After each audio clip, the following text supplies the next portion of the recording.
semua? Alhamdulillah. Oh, sebelum kita belajar, mari pimpin doa dulu oleh ketua. Kepada ketua, silakan. Berdoa mulai. Selesai. Ya, jadi anak-anak sekarang kita akan memasuki materi selanjutnya pada tahap pembelajaran kita ya, yaitu mengevaluasi informasi baik fakta maupun opini dalam sebuah artikel yang dibaca. Sebelum itu, apakah Anda sudah membaca materi tersebut? Kalau Bapak bertanya, apakah ada yang tahu opini? Tahu Pak, Kepada Anda, silakan, apa itu opini? opini itu pendapat Pak, baik fakta maupun imajinasi seorang. Ya, ini sudah kan. Ya, langsung saja ya kita masuk pada materi kita. Yang pertama itu pengertian fakta dan opini. Dalam buku Bahasa Indonesia kelas 12 kurikulum 2013, fakta dijelaskan sebagai informasi yang benar-benar terjadi, bisa diverifikasi dan dapat dibuktikan kebenarannya melalui data, waktu, tempat atau kejadian tertentu. Fakta digunakan untuk menyampaikan informasi objektif dalam teks non-fiksi. Yang contoh yang Bapak ambil ada dua, yaitu yang pertama, Indonesia merdeka pada tanggal 17 Agustus 1945. Itu termasuk fakta.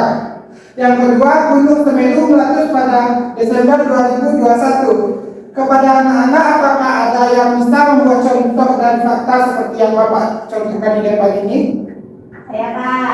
Nah, kepada Final, silakan. Saya berulang tahun tanggal 11 Maret Pak. Kayak gitu juga boleh ya anak-anak. Dan selanjutnya kita masuk kepada opini. Opini adalah pernyataan yang bersifat subjektif, berupa pandangan, pendapat, atau sikap pribadi penulis. Opini tidak dapat dibuktikan secara langsung dan biasanya disertai kata kunci seperti menurut saya, sebaiknya, atau saya rasa. Seperti kalian yang suka bergunjing, itu termasuk opini itu. Faktanya kan belum tentu. Jadi contoh menurut Bapak mengambil dua. Yang pertama, menurut saya pendidikan online tidak seefektif tatap muka. Yang kedua, seharusnya pemerintah menambahkan jumlah transportasi umum di kota besar. Kepada Ananda Rahmi, apakah bisa membuat contoh dari opini? Baik Pak, menurut saya seharusnya hari ini kita libur Pak. Oh, bagus. Nah, selanjutnya kita masuk ke perbedaan fakta dan opini. Perbedaan fakta dan opini. Kalau fakta bersifat objektif, berdasarkan kenyataan seperti yang disebutkan Ananda tadi. Yang ketiga, bisa dibuktikan kebenarannya dan tidak mempengaruhi pendapat pribadi. Selanjutnya, opini bersifat subjektif, berisi pendapat atau penilaian pribadi, tidak dapat dibuktikan secara langsung, menggunakan kata-kata pendapat seperti saya rasa, menurut saya, dan seharusnya. Selanjutnya itu analisis bahasa dalam artikel ilmiah. Analisis bahasa dalam artikel ilmiah yaitu yang pertama, ciri kebahasaannya menggunakan kalimat efektif. Yang kedua, menghindari bahasa emosional dan opini pribadi. Yang ketiga, struktur kalimat padat dan jelas. Selanjutnya, menggunakan kata teknis atau istilah akademik. Dan selanjutnya, fokus pada penyampaian data dan informasi objektif. Contohnya, hasil penelitian menunjukkan bahwa siswa yang sarapan lebih fokus saat belajar. Ini termasuk kalimat berbasis data. Sementara kalimat seperti menurut saya, sarapan sangat penting, lebih bersifat subjektif dan digunakan dalam opini. Menyusun opini, artikel berdasarkan fakta memiliki beberapa langkah-langkah. Yang pertama yaitu tentukan topik yang akan dibahas. Yang kedua, kumpulkan informasi dan fakta dari sumber terpercaya, tidak ditambah-tambahkan. Yang ketiga, buatlah kerangka seperti pembuka yang berisi perkenalan isu. Yang kedua, isi, data, dan analisis. Yang ketiga, penutup, simpulan atau opini. Yang keempat, sampaikan pendapat atau solusi berdasarkan fakta yang telah dikumpulkan. Yang kelima, gunakan bahasa yang logis, tidak emosional, dan mudah dipahami. Contohnya, berdasarkan data WHO, penggunaan kendaraan bermotor di kota besar menyebabkan peningkatan polusi udara. pemerintah perlu mendorong penggunaan transportasi umum yang ramah lingkungan. Selanjutnya, sebelum kesimpulan, Bapak ingin Ananda membentuk sebuah kelompok. Kepada semuanya dipersilakan membentuk kelompok terlebih dahulu.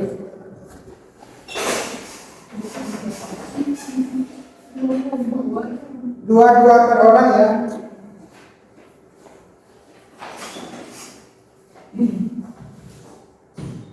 Kelompok satu yang mana? Kelompok dua itu ya. Sebentar.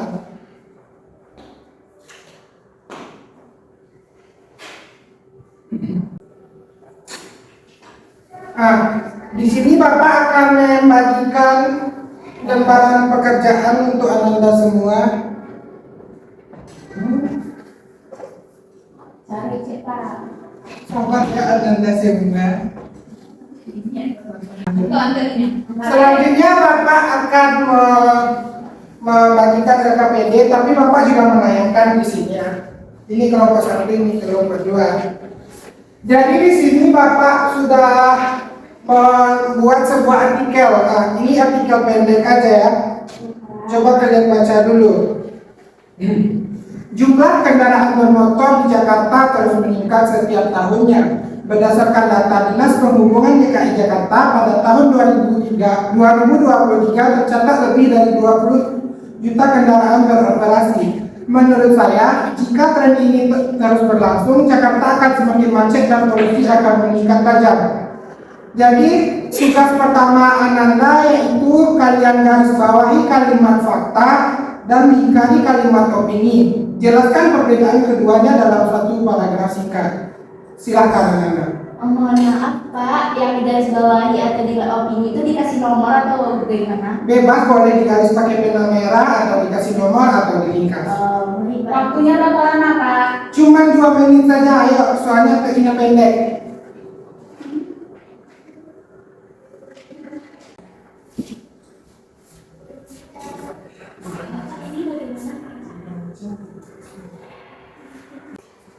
Iya, Ananda.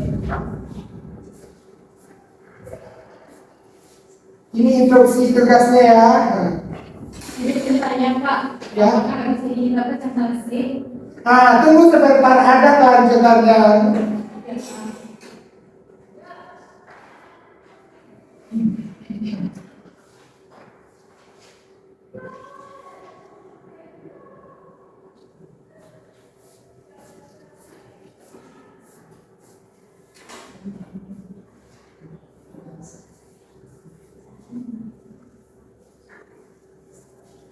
Kalau Ananda ragu kan kalian bawa HP atau ada teks yang berkaitan ini.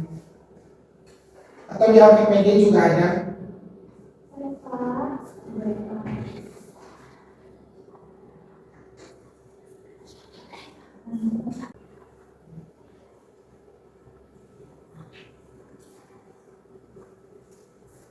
Udah dapat kan Ananda?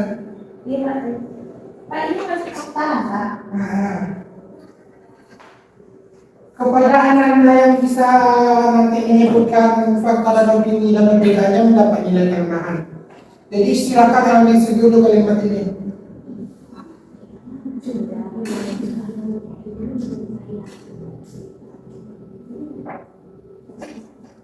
Apakah sudah? Kepada kelompok satu bersilakan kalian telah sama. Maju ke depan kalau boleh. Bacakan teksnya dulu ya Anda. Baik Pak, di sini kami mendapatkan fakta dan opini. Saya menyampaikan fakta dan teman saya menyampaikan opini. Kalau faktanya itu Pak, berdasarkan data Dinas Perhubungan DKI Jakarta pada tahun 2023 tercatat lebih dari 20 juta kendaraan beroperasi. Sedangkan opininya ada kalimat menurut saya, yaitu menurut saya jika tren ini terus berlangsung, Jakarta akan sangat macet dan polusi akan meningkat tajam. Jadi perbedaannya Pada kalimat fakta ada data akurat Pak yang ditunjukkan, sedangkan pada kalimat opini menggunakan menurut saya dan itu belum fakta. Nah, baik tepuk tangan, betul. Nah, silakan duduk kembali. Terima kasih.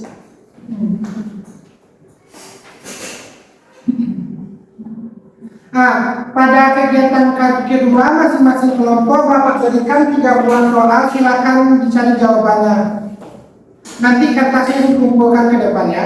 Baik, Pak. Ditulis, Pak. Iya, ditulis tangan. Tulis tangannya boleh berbeda, Pak.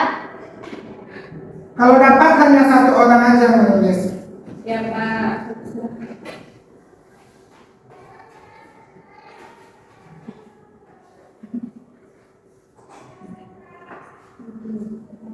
Dibuat soalnya, Pak. Pakai jawaban bahasa Indonesia saja. Baik. Kan kalian sekarang pembelajarannya bahasa Indonesia, bukan IPK. Ya. Ini bahasa Indonesia.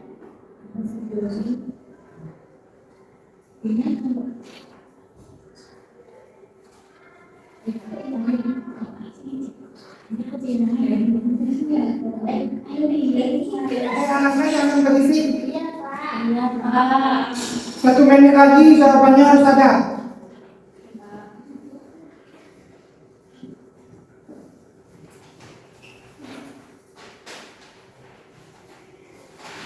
Sudah siap, Pak. Kalau sudah siap boleh dikumpul ke depan. Kami siap duluan, Pak. Nah, iya bagus bagus. Apa sih?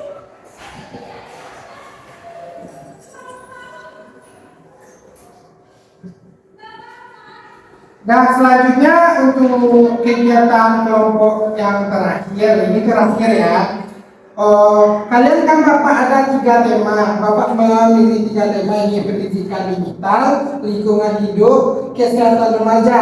Jadi instruksinya, cari 2 buah fakta dari sumber terpercaya terkait isu tersebut. Sebelumnya kalian harus membuat artikel pendek dari 3 isu yang Bapak berikan ini. Setelah itu, tulis 1 hal yang kamu tidak paham dengan teks yang kamu buat tersebut. Nanti Bapak akan menjelaskan. Kalau tidak ada, ya nggak apa-apa. Berarti kalian sudah memahaminya. Ya silakan, waktunya cuma 5 menit ya, soalnya kan cuma artikel pendek.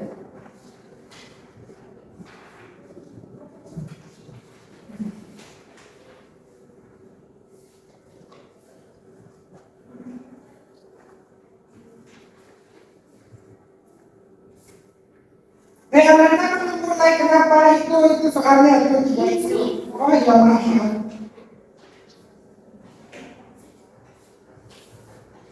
Oh iya, untuk itu Bapak lupa, nanti masing-masing kelompok harus presentasi ya. Baik, Pak. Kan nanti kalian bacakan antara 3 isu tersebut, terus kalian sampaikan di depan kepada teman-teman kerja.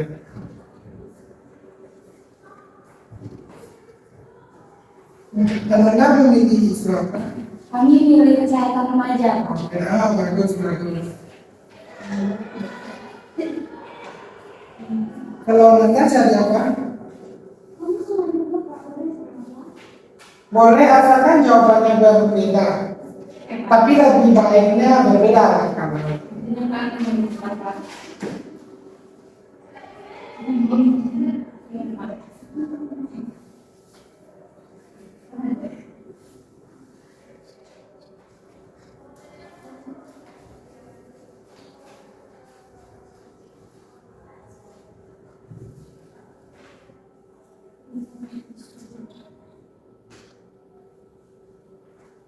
Apakah sudah Ananda? Sudah, benar. Pak. Belum, nampaknya belum ya.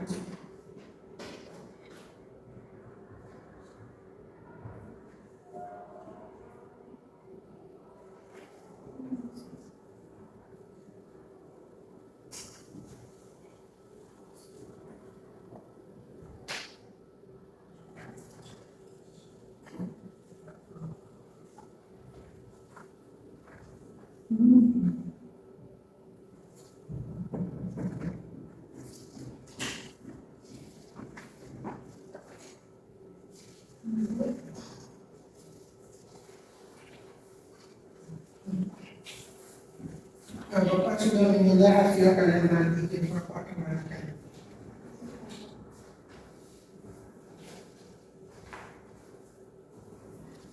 Apakah sudah? Sudah, Pak.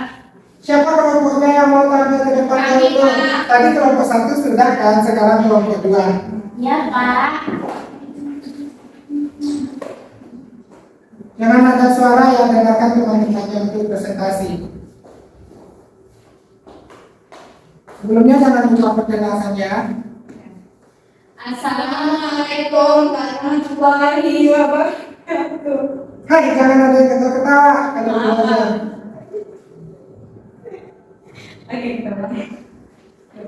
Assalamualaikum warahmatullahi wabarakatuh. Waalaikumsalam warahmatullahi wabarakatuh. Baiklah, kami dari kelompok 2 akan mempresentasikan hasil kerja kelompok kami. Yang pertama yaitu berikan 2 fakta mengenai 3 topik yang dikasih oleh Bapak. Yang pertama akan saya sebutkan. Yang pertama yaitu Kemendikbud menyatakan bahwa literasi digital penting untuk guru agar pembelajaran lebih efektif di era teknologi. Tema yang kami angkat yaitu mengenai pendidikan digital. Yang kedua akan dibacakan oleh teman saya.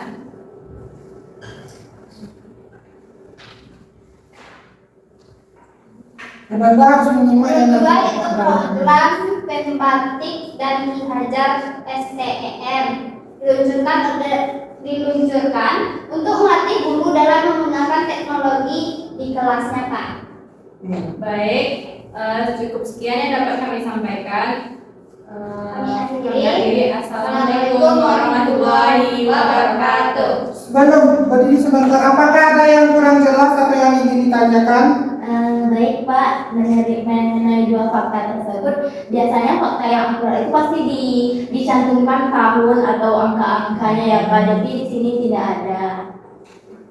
Itu masukan dari teman Ya, kalian. Pak, saya mau tanya sama Bapak, Pak. Nah, ya. Apakah data itu harus ada tentang angka-angkanya tercantum atau bisa berupa kalimat aja, Pak? Sebenarnya tidak wajib ada misalnya kayak tanggal, itu sebenarnya tidak wajib. Pokoknya kayak ada tanda kutip dan menurut pendapat itu opini. Kalau fakta itu kayak udah dijelaskan tadi seperti yang Rahmi buat itu kan ada tadi itu kayak Ki Utara gitu-gitu kan. Jadi Berarti yang dibacakan sama novel itu termasuk fakta. itu termasuk fakta. Ya, terima kasih kepada kelompok 2, silakan duduk. Beri tepuk tangan. Selanjutnya kepada kelompok 1, persilakan.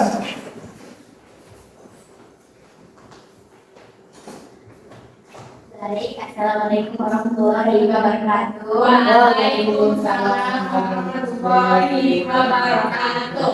Di sini kami mengambil satu topik yaitu mengenai kesehatan remaja di Indonesia. Jadi fakta yang pertamanya ialah menurut UNICEF, Indonesia memiliki hampir 46 juta remaja yang menghadapi tantangan kesehatan signifikan, termasuk penyakit tidak menular, gangguan kesehatan jiwa, dan risiko cedera. Yang kedua ada fakta tentang prevalensi asma pada remaja. Data dari riset kesehatan dasar pada tahun 2018 menunjukkan bahwa 2,2% anak Indonesia berumur 15 tahun sampai 20 tahun mengidap asma. Sekian dari kami, Pak. Terima kasih. Apakah ada pertanyaan?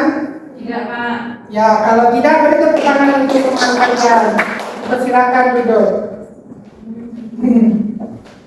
Jadi dari kalian belajar kelompok tadi, kita dapat menarik kesimpulan yaitu fakta adalah informasi yang objektif, dapat dibuktikan kebenarannya dan bersumber dari kejadian nyata. Sebaliknya, opini bersifat subjektif berupa pendapat pribadi yang tidak bisa dibuktikan secara langsung. Untuk mengevaluasi informasi dalam artikel, perlu dilakukan penandaan fakta dan opini seperti yang Ananda lakukan tadi, dan serta memperhatikan gaya bahasa dan kredibilitas penulisan. Artikel ini menggunakan bahasa yang netral, efektif, dan berbasis data. Dalam menyusun opini atau artikel berbasis fakta, penting untuk mengumpulkan informasi yang akurat, menyusun secara logis, dan menyampaikan pendapat berdasarkan data yang valid. Apakah Anda sudah paham semuanya atau ada yang perlu ditanyakan? Paham, Pak. Paham. Sekian dari Bapak. Sebelum kita menyelesaikan kelas, Bapak akan mengecek kehadiran anak-anak semua ya. Rafaela Danisa, Revina Sentiana Sari, Rahmi Lia. Hadir Pak. Oh iya, Novela Firade lupa Bapak menyebutkan di atas ya. Novela hadir? Hadir Pak. Ya, sekian dari Bapak. Bapak tutup. Assalamualaikum warahmatullahi wabarakatuh. Waalaikumsalam warahmatullahi wabarakatuh. Ananda boleh pulang ya. Terima kasih Bapak. Oke Pak.